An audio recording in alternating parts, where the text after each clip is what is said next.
भगवान शिव के बारे में ऐसा कहा जाता है कि भगवान शिव त्रिलोक के आदि और अंत के देवता हैं, जिनके आगे दुनिया की सभी शक्तियां असफल हो जाती हैं। लेकिन क्या आपको मालूम है आखिर भगवान शिव का जन्म कैसे हुआ था? उनकी माता कौन थी और उनके पिता का क्या नाम था? उन्होंने किससे अपनी शिक्षा प्राप्त की थी और किस किस को शिक्षा का दान दिया था? अगर नहीं तो चलिए, क्योंकि इस वीडियो के माध्यम से हम आपके इन्हीं सभी सवालों का जवाब देने वाले हैं, इसलिए प्लीज इसे स्किप किए बिना एंड तक जरूर देखना। दोस्तों, आज सबसे पहले भगवान शिव के जन्म से जुड़ी पहली कहानी यानी शिव पुराण की एक लोकप्रिय कथा के बारे में बताने वाले हैं। शिव पुराण के अनुसार भगवान शिव को स्वयंभू माना जाता है, जिसका मतलब होता है कि भगवान शिव का जन्म स्वयं ही हुआ था। यानी कि इससे एक बात तो साफ है कि ना ही भगवान शिव की कोई माता है और ना ही उनके कोई पिता हैं। इसी कारण से भगवान शिव पंच तत्वों से भी परे हैं, जिस कारण से इन्हें मृत्यु का भी कोई भय नहीं है और इनकी मृत्यु कभी नहीं हो सकती। पर अब बात करते हैं विष्णु पुराण में बताई गई भगवान शिव के जन्म से जुड़ी हुई एक और कहानी के बारे में।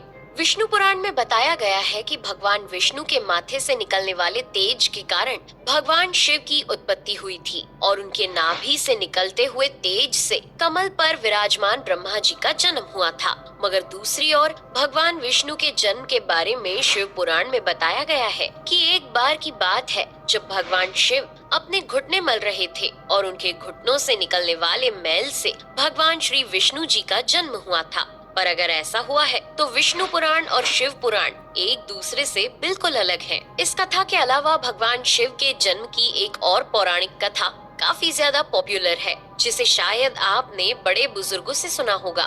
पर अगर नहीं सुना तो आपकी जानकारी के लिए बता दें कि एक बार की बात है जब भगवान विष्णु और परम ब्रह्मा जी के बीच इस बात पर बहस छिड़ गई थी कि आखिर इस संसार में सबसे महान कौन है। और जब भगवान विष्णु और भगवान ब्रह्मा इस बात को लेकर बहस कर रहे थे तो एक जलते हुए खंबे के रूप में महादेव उनके बीच आए थे। दोस्तों, वो दोनों इस रहस्य को नहीं समझ पाए और तभी अचानक से एक आवाज आई जिसने कहा कि जो भी इस खंबे का छोर ढूंढ लेगा वही सबसे महान कहलाएगा।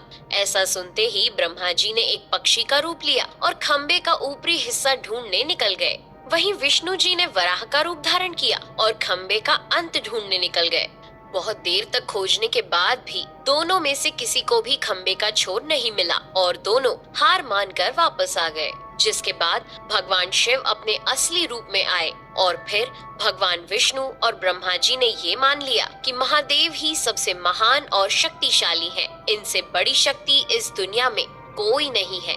इसके साथ ही शिव पुराण में बताया गया खंबा इस बात को दर्शाता है कि ना ही भगवान शिव जन्मे थे और ना ही उनका कोई अंत है। और एक कारण तो यही है कि भगवान शिव को स्वयंभू कहा जाता है, यानी भगवान शिव का अंत है ही नहीं, वे अमर हैं। अब हम बात करते हैं भगवान शिव से जुड़े एक ऐसे विषय के बारे में जो सबसे ज्यादा प्रसिद्ध है कि क्या भगवान ब्रह्मा भगवान शिव के पिता हैं? जी हाँ, इनकी ये कहानी लोगों के बीच काफी प्रसिद्ध है। तो आपको बता दें कि आखिर किस प्रकार भगवान शिव ने ब्रह्मा पुत्र के रूप में जन्म लिया था। इसके पीछे विष्णु पुराण की एक पौराणिक कथा है, जिसके अनुसार जब धरती, आकाश, पाताल या कहे पूरा यूनिवर्स जलमग्न यानी पानी में डूबा हुआ था, तब भगवान विष्णु के अलावा कोई भी देव या प्राणी इस संसार में नहीं था। तब केवल विष्णु ही जल सतह पर अपने शेष नाग पर लेटे हुए नजर आ रहे थे। जिसके बाद उनकी नाभि से कमल की डंडी पर ब्रह्मा जी प्रकट हुए और जब भगवान ब्रह्मा और भगवान विष्णु इस यूनिवर्स से संबंधित बातें कर रहे थे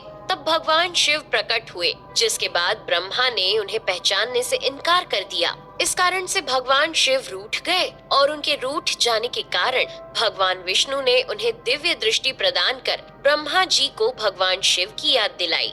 जिसके बाद भगवान ब्रह्मा को अपनी गलती का एहसास हुआ और शिव से क्षमा मांगते हुए उन्होंने उनसे अपने पुत्र रूप में पैदा होने का आशीर्वाद मांगा। जिस कारण से भगवान शिव ने भगवान ब्रह्मा की प्रार्थना को स्वीकार करते हुए उन्हें ये आशीर्वाद दे दिया। लेकिन इसके बाद जब भगवान ब्रह्मा ने इस सृष्टि की रचना शुरू की तो उन्हें एक बच्चे की जरूरत पड़ी और तब उन्हें भगवान शिव का आशीर्वाद ध्यान आया। जिसके लिए भगवान ब्रह्मा ने तपस्या की और बालक के रूप में भगवान शिव उनकी गोद में रोते हुए प्रकट हुए। आपको बता दें कि ये भगवान शिव का एकमात्र बाल रूप है। जब भगवान ब्रह्मा ने उनके रोने का कारण पूछा तो उन्होंने बताया कि उनका कोई नाम नहीं है। तब भगवान ब्रह्मा ने भगवान शिव का नाम रुद्र रख दिया, जिसका मतलब होता है रोने वाला। पर इसके बावजूद भी भगवान शिव चुप नहीं हुए, इसलिए ब्रह्मा ने उन्हें दूसरा नाम दिया। पर शिव को वो नाम भी पसंद नहीं आया और फिर भी वे चुप नहीं हुए।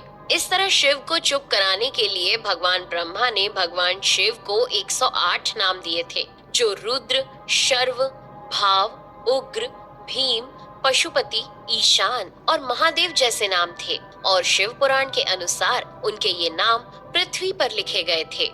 इसके बाद बात आती है श्रीमद् देवी महापुराण की। तो श्रीमद् देवी महापुराण में भगवान शिव की माता और पिता के बारे में बताया गया है। श्रीमद् देवी महापुराण के अनुसार देखा जाए तो एक बार जब भगवान नारद जी ने अपने पिता भगवान ब्रह्मा जी से पूछा कि इस सृष्टि का निर्माण किसने किया है, साथ ही भगवान विष्णु, भगवान शिव और आपके माता पिता कौन है, तब भगवान ब्रह्मा जी ने नारद जी को त्रिदेवों के जन्म के बारे में बताया। जो बताया वो वाकई चौंका देने वाली बात थी।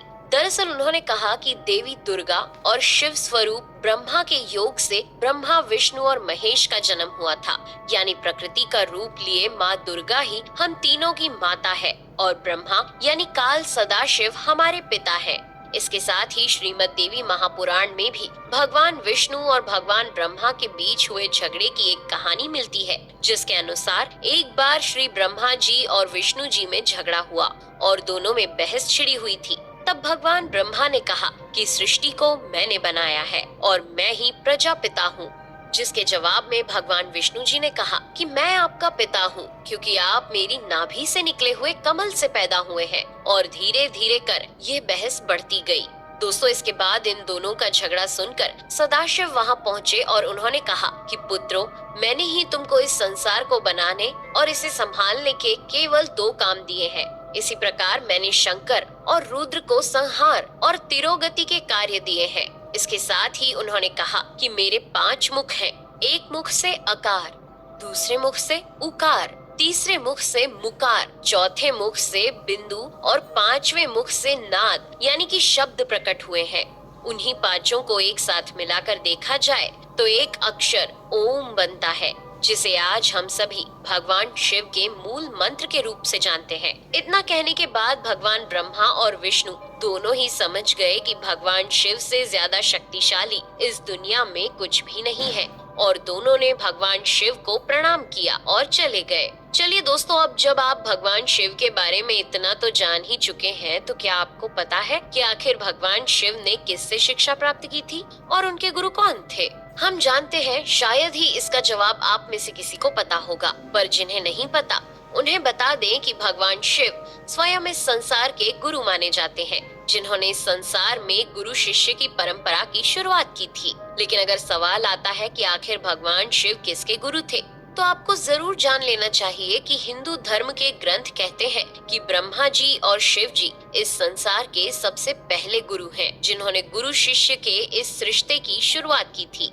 जहां भगवान ब्रह्मा ने अपने मानस पुत्रों को शिक्षा प्रदान की थी, वहीं भगवान शिव ने अपना ज्ञान केवल अपने 60 शिष्यों को दिया था। यानी भगवान शिव 60 शिष्यों के गुरु थे और वे जिन शिष्यों के गुरु थे उन्हें आज के समय में सप्त ऋषियों का दर्जा दिया गया है। तो दोस्तों, ये थे भगवान शिव के जन्म से जुड़े हुए कुछ फैक्ट्स, जो आपको कैसे लगे हमें कमेंट करके जरूर बताइए। साथ ही अगर आपको वीडियो पसंद आया हो तो इसे लाइक और चैनल को सब्सक्राइब करना बिल्कुल ना भूलें। धन्यवाद।